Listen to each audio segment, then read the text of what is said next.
अस्सलाम वालेकुम व्यूअर्स, कैसे हैं आप लोग। उम्मीद है आप सब खैरियत से होंगे। आज मैं एक बहुत सीरियस टॉपिक के साथ आपके साथ हाजिर हूँ। जैसा कि आप स्क्रीन पे देख रहे हैं, ये 11th क्लास की पाक स्टडी की बुक है। इसमें क्वेश्चन लिखा हुआ है, माशरती तब्दीली की राह में रुकावट बनने वाले अनासिर कौन कौन से हैं, वजाहत कीजिए। इसका आंसर लिखा हुआ है, माशरती तब्दीली में रुकावट बनने वाले अनासिर, जिसमें सबसे पहली हेडिंग लिखी हुई है मज़हब। इस्लाम एक तरक्की पजीर मज़हब है। इसने हमें ऐसा वाहिद हल दिया है जिसको हम अभी इस्तेमाल कर सकते हैं। मसलन आज़ादी निस्वां पर इस्लाम पाबंदी लगाता है, लेकिन आजकल के दौर में इसकी कोई अहमियत नहीं। फिर पर्दा है, अगर हम जानते हैं कि औरतों को भी मर्दों के साथ साथ चलना होता है, तो फिर माशी तब्दीली में रुकावट पर्दा है। और सूद को कुरान पाक मना करता है, लेकिन आजकल कोई भी मईशत सूद के बगैर नहीं चलती, चुनाचे ये भी रुकावट है। आइए इसके आंसर का तज्जिया लेते हैं। इसमें जो सबसे पहली स्टेटमेंट लिखी हुई है, इस्लाम एक तरक्की पजीर मज़हब है, जबकि इस्लाम कोई ऐसा तरक्की पजीर मज़हब नहीं है।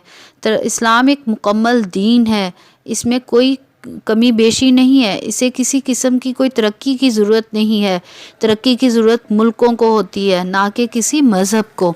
कुरान मजीद में अल्लाह ताला ने फरमाया है, आज मैंने तुम्हारे दीन को तुम्हारे लिए मुकम्मल कर दिया है और अपनी नेमत तुम पर तमाम कर दी है, और तुम्हारे लिए इस्लाम को तुम दीन की हैसियत से कबूल कर लिया है।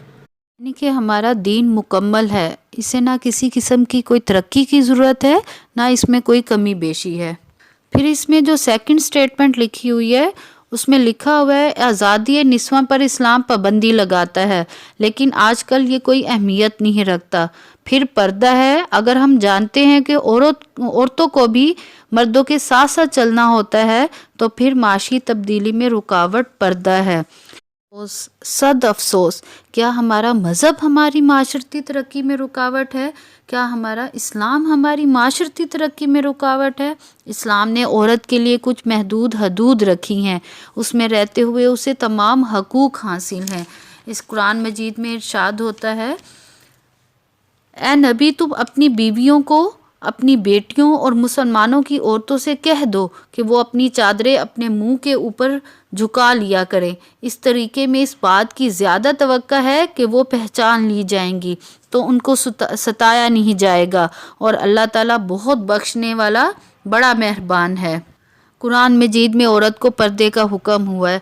अल्लाह ताला के अहकामात हमारी माशरती तरक्की में रुकावट है, कुरान मजीद के अहकामात हमारी माशरती तरक्की में रुकावट है। अफसोस, सद अफसोस, औरत का पर्दा माशरती तब्दीली में रुकावट है, औरत की आज़ादी पर पाबंदी रुकावट है। की थर्ड स्टेटमेंट में ये लिखा गया है कि सूद से कुरान मजीद मना करता है, लेकिन आजकल कोई भी मईशत सूद के बगैर नहीं चलती, चुनाचे ये भी रुकावट है। इस स्टेटमेंट के मुताबिक कोई भी माशरा सूद के बगैर तरक्की नहीं कर सकता। कुरान मजीद में इरशाद होता है कि अल्लाह ताला ने फरमाया है, ख़रीदो फ़रोख्त को हलाल और सूद को हराम करार दिया गया है।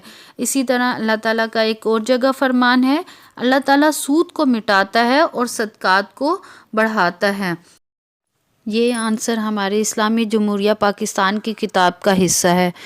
पाकिस्तान जिसे इस्लाम के नाम पर हासिल किया गया था। हमारा पुरज़ोर मुतालबा है कि ऐसे मवाद को किताब से हज़फ किया जाए, और मेरी वालिदैन से इल्तिमास है कि अपने बच्चों की दीनी तालीम की, तरबियत की खुद ज़िम्मेदारी लें, ताकि उनको कोई भटका ना सके, उनको गलत रास्ते पर ना चला सके। बहुत शुक्रिया। अल्लाह हाफिज़।